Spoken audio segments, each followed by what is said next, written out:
नमस्कार. श्री स्वामी समर्थ. नमस्कार, कसे आहात आपण? आजच्या व्हिडिओची सुरुवात आपण तारक मंत्राच्या अशक्य ही शक्य करतील स्वामी आणि स्वय भक्त प्रारब्ध घडवी ही माया या 2 वाक्यांनी करत आहोत. का ते आपल्याला कळेलच. बघा, जीवनात ना आपल्या अनेक टप्प्यांवर अनेक वेगवेगळ्या प्रकारच्या इच्छा असतात. जसं आपण एखादी परीक्षा देत असू तर त्यात आपलं एखादं ध्येय ठरलेलं असतं. त्या परीक्षेत आपल्याला इच्छित यश मिळवायचं असतं.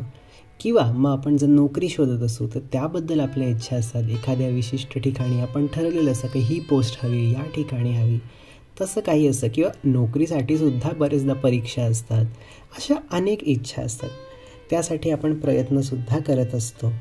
पण बरेचदा असं होतं की आपल्याला जे इच्छित यश आहे ना ते मिळत नाही. किंवा हवं तसं त्या गोष्टी आहेत त्या मिळत नाही. कुठेतरी काहीतरी कमी राहते किंवा कशात तरी बाबतीत आपल्याला ॲडजस्ट करावं लागतं आणि मग आपण त्यातून खुश नसतो. मग आता काय करायचं ते आपल्याला कळत नाही आणि आपण निराश होतो. पण असं करायचं नाही आहे, कारण आपण स्वामींचे भक्त आहोत, स्वामींची लेकरं. जर आपल्या या प्रयत्नांमध्ये आपल्याला स्वामींची साथ असेल ना तर हमखास खात्री आहे की तुमचं यश पक्क. त्यामुळे ना जरी अपयश आलं तरी निराश होऊ नका. एक कायम लक्षात ठेवा, स्वामी आपल्या पाठीशी आहेत. आणि मगाशी आपण जसं सुरुवातीला म्हटलं त्याप्रमाणे अशक्य ही शक्य करतील स्वामी. स्वामींना काहीच अशक्य नाही. तुम्हाला जे काही हवं ते सगळं काही स्वामी मिळवून देऊ शकतात. अगदी तुम्हाला चमत्कारिक वाटेल, विश्वास बसणार नाही अशा प्रकारे स्वामी तुम्हाला त्या गोष्टी मिळवून देऊ शकतात. आणि स्वय भक्त प्रारब्ध घडवी ही माया, म्हणजे आपल्या भक्तांच्या आयुष्यात काय घडणार आहे हे स्वामी ठरवत असतात. कारण एकदा का आपण स्वामींचे भक्त झालो की आपलं सगळं आयुष्य हे स्वामींच्या हातात असतं. त्यामुळे सगळं काही स्वामी ठरवत असतात. आणि आपण म्हणतो की स्वामी आपली आई आहे, तर कुठल्या आईला वाटेल की आपल्या मुलाचं वाईट व्हावं? नाही ना. त्यांना हेच वाटत असतं की आपलं चांगलं व्हावं, आपल्या मुलांचं भलं व्हावं, त्यांनी आयुष्यात सगळी सुख संपादन करावी, सगळं त्यांना काही मिळावं, आध्यात्मिक म्हणा भौतिक सगळं काही मिळावं, हीच आपल्या स्वामींची इच्छा असते. पण ह्यासोबतच आपल्याला काय करायचं आहे तर बघा, आपल्याला करायचं आहे ते म्हणजे प्रयत्न, प्रामाणिक प्रयत्न. बघा मित्रांनो, प्रयत्नाला पर्याय नसतो. आपल्या चॅनलवर स्वामींच्या सेवा आहेत, स्वामींच्या विविध सेवा आहेत वेगवेगळ्या. तुम्हाला जे काही इच्छा आहेत, आकांक्षा आहेत, त्यासाठी अभ्यासासाठी, नोकरीसाठी, घर हवं आहे वगैरे सगळ्यासाठी स्वामींच्या सेवा आहेत. त्या केल्यावर त्यांचा परिणाम होतोच, पण त्यासाठी आपले प्रयत्नसुद्धा गरजेचे आहेत ना. आता आपण नुसती स्वामींची सेवा केली तर स्वामी आपला पेपर लिहायला येणार आहेत का? नाही ना. अभ्यास तर आपल्यालाच करावा लागतो, पेपर आपल्यालाच जाऊन लिहावं लागतो ना. मग स्वामींची सेवा केल्याने असं काय होतं ते आता आपण जाणून घेऊया.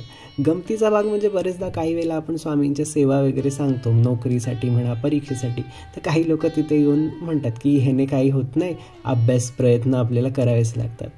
तेच आपल्याला म्हणायचं की प्रयत्न करावेच लागतात. पण यात जर तुम्हाला स्वामींची साथ लाभली तर काय काय आणि कसे कसे चमत्कार घडून येतात ना ते आता आपण जाणून घेऊया. बघा, आपण प्रयत्न तर करत असतो, पण त्याची दिशा योग्य आहे का? योग्य दिशेने आपण करतोय का? जे जे गरजेचं आहे ते सगळ्या आपण गोष्टी करतोय का? या बरेच वेळेला आपल्याला माहीत नसतं किंवा आपण त्या करतही नसतो. प्रयत्न त्या दिशेने नसतात किंवा जितक्या गोष्टी करायला हव्यात, जितकं हार्डवर्क करायला हवं ते करत नसतो आपण. काही वेळेला आपल्याला योग्य मार्गदर्शन मिळत नसतं. अशा बऱ्याचशा गोष्टी असतात. तर स्वामी महाराज काय करतात? नेमकं हेच स्वामी महाराज करतात. तुमचे प्रयत्न असतात ते योग्य दिशेला व्हावे, तुम्हाला योग्य ते मार्गदर्शन मिळावं, ते सगळं स्वामी महाराज बघतात. म्हणजे आजकाल बघा ना, आपण GPS वापरतो. एखाद्या ठिकाणी आपल्याला पोचायचं असेल, तिथला पत्ता आपल्याला नीट माहीत नसेल तर आपण GPS लावतो आणि त्याच्या डायरेक्शन्स त्याचे फॉलो करून आपण त्या ठिकाणी पोचतो. स्वामी महाराजसुद्धा असंच काहीसं करतात. म्हणजे उदाहरणासाठी आपण बघूया की एखादी व्यक्ती परीक्षा देत असेल, मग ती शाळा कॉलेजची असो किंवा अगदी UPSCची असो किंवा नोकरी शोधत असेल, तर त्यावेळी परीक्षेसाठी त्या व्यक्तीला योग्य ते नोट्स, जी काही गरजेची पुस्तकं वगैरे ते सगळं त्याला आपोआप स्वामींच्या कृपेने आपोआप त्याच्या कोणीतरी ओळखीचं निघेल किंवा कुठल्याही मीडियम थ्रू त्याला ते सगळ्या गोष्टी मिळतील. जे काही योग्य ते मार्गदर्शन त्याला त्यावेळी गरजेचं असेल ते स्वामी मिळवून देतील.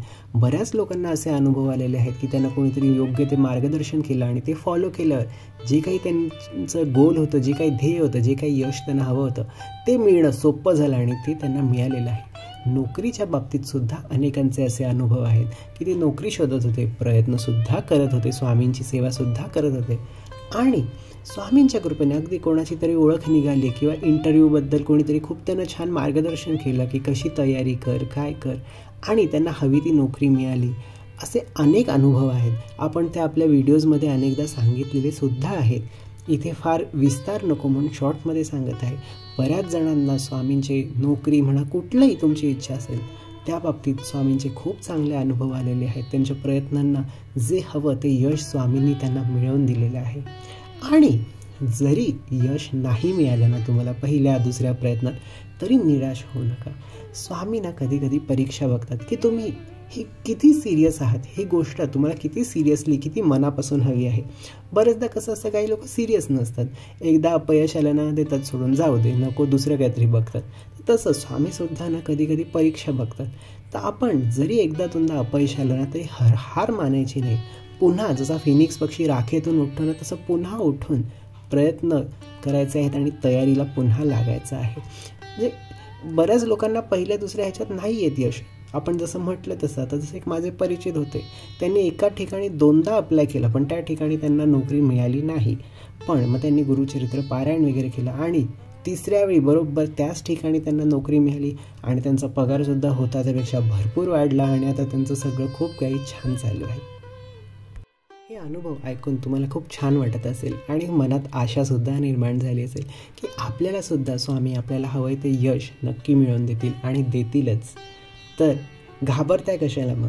स्वामींना प्रार्थना करा आणि त्यांना सांगा जे काही करताय ना, जी काही इच्छा आहे ते स्वामींना सांगा की स्वामी मी अमुक अमुक परीक्षा देत आहे किंवा स्वामी मला अमुक ठिकाणी अशी नोकरी हवी आहे, मला घर हवं आहे, जे काही आहे ना तुमचं, जे काही ज्या बाबतीत तुम्हाला यश मिळवायचं आहे ना ते सगळं स्वामींना सांगा. त्यांना सांगा की स्वामी मला योग्य ते मार्गदर्शन करा, माझ्याकडनं योग्य त्या सगळ्या गोष्टी तुम्ही करून घ्या आणि मला ह्यात यश मिळवून द्या स्वामी.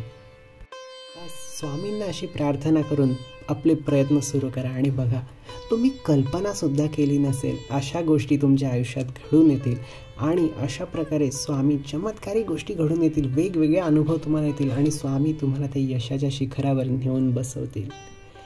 एक गोष्ट कायम लक्षात ठेवा की या जगात असं काहीच नाही जे स्वामी तुम्हाला देऊ शकत नाही, कारण स्वामींना या जगात काहीच अशक्य नाही.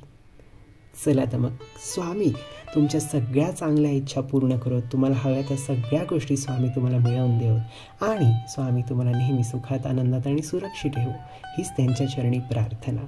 हा व्हिडिओ तुम्हाला कसा वाटला ते मला नक्की कमेंट्समध्ये लिहून कळवा. आवडला असेल तर लाईक करा.